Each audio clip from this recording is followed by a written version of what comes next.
ಈ ಸರ್ಕಾರದ ಮೇಲೆ ಇರೋ ಆರೋಪ, ಈ ಸರ್ಕಾರ ನಡ್ಕೊಳ್ತಾ ಇರುವಂಥ ರೀತಿ ಎರಡು ಒಂದಕ್ಕೊಂದು ತಾಳೆ ಆಗ್ತಾ ಇರುತ್ತೆ. ಜನ ಮಾತನಾಡೋದಕ್ಕೆ ಇವ್ರು ಹಿಂಗೆ ನಡ್ಕೊಳ್ತಾರೋ ಅಥವಾ ಇವ್ರು ನಡ್ಕೊಳ್ಳೋದಕ್ಕೇ ಜನ ಹಿಂಗೆ ಮಾತನಾಡ್ತಾರೋ ಅನ್ನುವಂಥ ಪ್ರಶ್ನೆಗೆ ಉತ್ತರ ಸಿಗ್ತಾ ಇಲ್ಲ. ಯಾಕೆ ಅಂತಂದರೆ ಅಲ್ಪಸಂಖ್ಯಾತರಿಗೆ ಸಿದ್ದರಾಮಯ್ಯ ಸರ್ಕಾರದಿಂದ ಮತ್ತೊಂದು ಬಂಪರ್ ಅಂತ ಹೇಳ್ತಾ ಇದ್ದಾರೆ. ಬಜೆಟ್ನಲ್ಲಿ ಘೋಷಿಸಿದ್ದ ಭರವಸೆಯನ್ನು ಈಡೇರಿಸೋಕೆ ಈಗ ಮುಂದಾಗಿದೆ. ಯಾರದ್ದು ಬಿಟ್ಟರೂ ಕೂಡ ಚಿಂತೆ ಇಲ್ಲ, ಇದನ್ನು ಮಾತ್ರ ಕಂಪ್ಲೀಟ್ ಮಾಡ್ತಾ ಇರಬೇಕು. ಇದು ಅಲ್ಪಸಂಖ್ಯಾತರ ಅನ್ನೋದಕ್ಕಿಂತಲೂ ಹೆಚ್ಚಿನ ರೀತಿಯಲ್ಲಿ ಅದರಲ್ಲಿ ಅಲ್ಪಸಂಖ್ಯಾತರಲ್ಲಿ ಹೆಚ್ಚಿನ ಲಾಭವನ್ನು ಪಡ್ಕೊಳ್ಳೋದು ಮುಸ್ಲಿಮರಿಗೆ. ಅದೇ ಇರೋದು. ಹೊಸ 50 ಮೌಲಾನಾ ಆಜಾದ್ ಮಾದರಿ ಶಾಲೆ ತೆರೆಯೋಕೆ ಆದೇಶವನ್ನು ಕೊಟ್ಟಿದ್ದಾರೆ. ಇರೋ ಶಾಲೆಗಳಲ್ಲಿ ಹೇಗೆ ನಡೀತಾ ಇದೆ, ಏನು ಟೀಚ್ ಮಾಡ್ತಾ ಇದ್ದಾರೆ ಅನ್ನುವಂಥ ಯೋಚನೆ ಇಲ್ಲ. ಹೊಸ ಶಾಲೆಗಳನ್ನು ತಗೊಂತ ಕೂತ್ಕೊಳ್ತಾರೆ. ಅಲ್ಲಿ ಟೀಚರ್ಸ್ಗಳೆಲ್ಲಿದ್ದಾರೆ? ಇರೋ ಸರ್ಕಾರಿ ಶಾಲೆಗಳಿಗೆ ಟೀಚರ್ಸ್ ಇಲ್ಲ, ಅಲ್ಲಿರುವಂಥ ಶಾಲೆಗಳಿಗೂ ಸರಿಯಾದಂಥ ಶಿಕ್ಷಕರಿಲ್ಲ.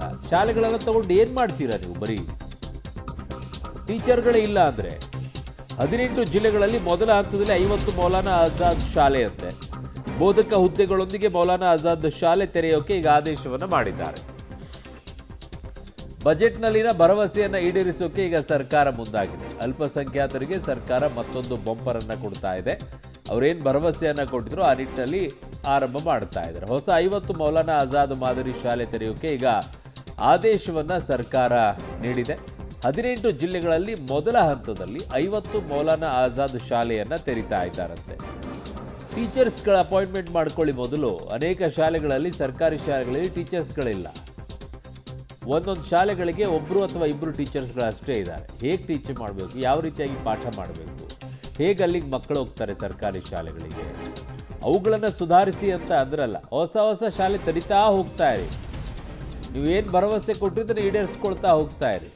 ಅದರ ಹಿಂದೆ ಏನಾಗಿದೆ, ಇರುವಂಥ ಶಾಲೆಗಳ ಪರಿಸ್ಥಿತಿ ಏನಿದೆ, ಯಾವ ಹಂತಕ್ಕೆ ಹೋಗಿ ತಲುಪಿವೆ, ಅಲ್ಲಿರುವಂಥ ಮೂಲಸೌಕರ್ಯಗಳೇನಾಗಿದೆ, ಯಾವುದು ತಲೆ ಕೆಡಿಸ್ಕೊಳ್ಳೋಂಗಿಲ್ಲ. ಅದ್ಯಾವುದು ತಲೆ ಕೆಡಿಸ್ಕೊಳ್ಳೋಂಗಿಲ್ಲ. ನನ್ನ ಸಹೋದ್ಯೋಗಿ ಈಗ ಮಸೂದ್ ನನ್ನ ಸಂಪರ್ಕಕ್ಕೆ ಸಿಗ್ತಾ ಇದ್ದಾರೆ ಪೊಲಿಟಿಕಲ್ ಬ್ಯೂರೋದಿಂದ. ಮಸೂದ್, ಇರೋ ಶಾಲೆಗಳಲ್ಲಿರುವಂಥ ವ್ಯವಸ್ಥೆಯನ್ನು ಜೊತೆಗೆ ಮೂಲಸೌಕರ್ಯವನ್ನು ಕೊಡೋಕೆ ಸರ್ಕಾರಕ್ಕೆ ಯೋಗ್ಯತೆ ಇಲ್ಲ. ಈಗ ಹೊಸ ಶಾಲೆಗಳನ್ನು ತಗೊಂಡು ಕೂತ್ಕೊಳ್ತಾರೆ. ಅದರಲ್ಲೂ ಅಲ್ಪಸಂಖ್ಯಾತರು ಅಂತ ಹೇಳೋದು, ಆದರೆ ಅಲ್ಲಿ ಇನ್ನುಳಿದಂಥ ಕಮ್ಯುನಿಟಿ ಜೈನು, ಬೌದ್ಧ, ಜೊತೆಗೆ ಇವ್ರು ಯಾರಿಗೂ ಕೂಡ ಅಲ್ಲಿ ಕ್ರಿಶ್ಚಿಯನ್ಸಿಗೆ ಲಾಭ ಆಗೋದಿಲ್ಲ. ಬರೀ ಮುಸ್ಲಿಮರಿಗೆ ಮಾತ್ರ ಈ ನಿಟ್ಟಿನಲ್ಲಿ ಹೆಚ್ಚಿನ ಒತ್ತನ್ನು ಕೊಡುವಂಥ ನಿಟ್ಟಿನಲ್ಲಿ ಸರ್ಕಾರ ಏನು ಆರೋಪವನ್ನು ಹೊತ್ಕೊಳ್ಳುತ್ತೆ, ಅದಕ್ಕೆ ತಕ್ಕಂತೆ ಸಿದ್ದರಾಮಯ್ಯವರು ಕೂಡ ನಡ್ಕೊಳ್ತಾರಲ್ವಾ?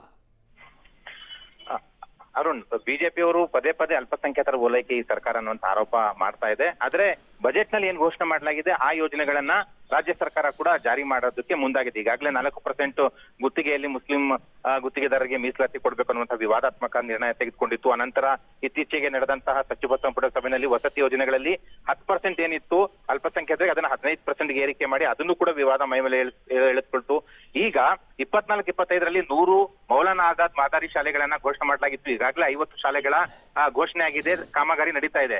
ಉಳಿದ 50 ಶಾಲೆಗಳಿಗೆ ನಿನ್ನೆ ಆದೇಶ ಮಾಡಲಾಗಿದೆ. 25-26ನೇ ಸಾಲಿನ ಉಳಿದ 50 ಶಾಲೆಗಳ ಪೈಕಿ 43 ಶಾಲೆಗಳಿಗೆ ನಿನ್ನೆ ಆದೇಶ ಮಾಡಲಾಗಿದೆ. 25 ಜಿಲ್ಲೆಗಳಲ್ಲಿ ಈ 43 ಶಾಲೆಗಳಿಗೆ ಜಾಗ ಹುಡುಕಾಟ ಮಾಡುವಂಥದ್ದು, ಕಟ್ಟಡ ನಿರ್ಮಾಣ ಜೊತೆಗೆ ಬೋಧಕ ಸಿಬ್ಬಂದಿ ಸಮೇತ ನಿರ್ಮಾಣ ಮಾಡಿ ಅನ್ನುವಂತಹ ಒಂದು ಆದೇಶ ಮಾಡಿರುವಂತದ್ದು. 100 ಕೋಟಿಗೂ ಹೆಚ್ಚು ಅನುದಾನ ಇದಕ್ಕೆ ಘೋಷಣೆ ಆಗಿದೆ. ಈಗ ಅಲ್ಪಸಂಖ್ಯಾತರ ಓಲೈಕೆ ಅನ್ನುವಂತಹ ಆರೋಪವನ್ನ ಪದೇ ಪದೇ ಕಾಂಗ್ರೆಸ್ ಸರ್ಕಾರ ಸಾಬೀತು ಮಾಡ್ಕೊಳ್ತಾ ಇದೆ. ಬಿಜೆಪಿ ಅದಕ್ಕೆ ತಕ್ಕಂತೆ ಆರೋಪ ಕೂಡ ಮಾಡ್ತಾ ಇದೆ. ರಾಜ್ಯ ಸರ್ಕಾರ ಈಗ ಸಾಕಷ್ಟು ಗ್ಯಾರಂಟಿ ಯೋಜನೆಯಲ್ಲಿ ಸಾಕಷ್ಟು ಒಂದ್ ರೀತಿಯಲ್ಲಿ ವಿವಾದ ಎಳೆದುಕೊಂಡಿದೆ. ಹಣಕಾಸು ಇಲ್ಲ ಅನ್ನುವಂತಹ ಪರಿಸ್ಥಿತಿಗೆ ಬಂದಿದೆ. ಇಂಥ ಸಂದರ್ಭದಲ್ಲಿ ಹಣಕಾಸು ಇಲ್ಲದಿದ್ರೂ ಕೂಡ ಘೋಷಣೆ ಜಾರಿ ಮಾಡೋದಕ್ಕೆ ಮುಂದಾಗುವಂತದ್ದು ಏನಕ್ಕೆ ಅನ್ನುವಂಥದ್ದು. ಯಾಕೆಂದ್ರೆ ಘೋಷಣೆಯನ್ನು ಮಾಡಿದೆ, ಆದ್ರೆ ಹಣ ನಿಗದಿ ಮಾಡ್ಬೇಕಲ್ಲ, ಹಣ ಕೊಡ್ಬೇಕಲ್ಲ. ನಿಗದಿ ಮಾಡಿದ್ರು ಕೂಡ ಅದು ಎಲ್ಲಿಂದ ತರ್ತಾರೆ ಅನ್ನುವಂಥದ್ದು. ಈಗಾಗಲೇ ಸಾಕಷ್ಟು ಆರ್ಥಿಕ ಪರಿಸ್ಥಿತಿ ಇದ್ರೂ ಕೂಡ ಈ ತರ ಘೋಷಣೆ ಮಾಡ್ತಾ ಇದ್ರೆ, ಅದರಲ್ಲೂ ಅಲ್ಪಸಂಖ್ಯಾತರ ಓಲೈಕೆ ಅನ್ನುವಂಥ ಪಟ್ಟಣವನ್ನ ರಾಜ್ಯ ಸರ್ಕಾರ ತಾನೇ ಕಾಯಂ ಮಾಡ್ಕೊಂಡು ಹೋಗ್ತಾ ಇದೆ. ಒಂದ್ ರೀತಿಯಲ್ಲಿ ಬಿಜೆಪಿಗೆ ಮತ್ತೊಂದು ಅಸ್ತ್ರ ಆಗಿದೆ. ಅರುಣ್, ಇದು ಓಕೆ ಮಸೂದ್, ನಿಮ್ಮೆಲ್ಲ ಮಾಹಿತಿಗೆ ಧನ್ಯವಾದಗಳು.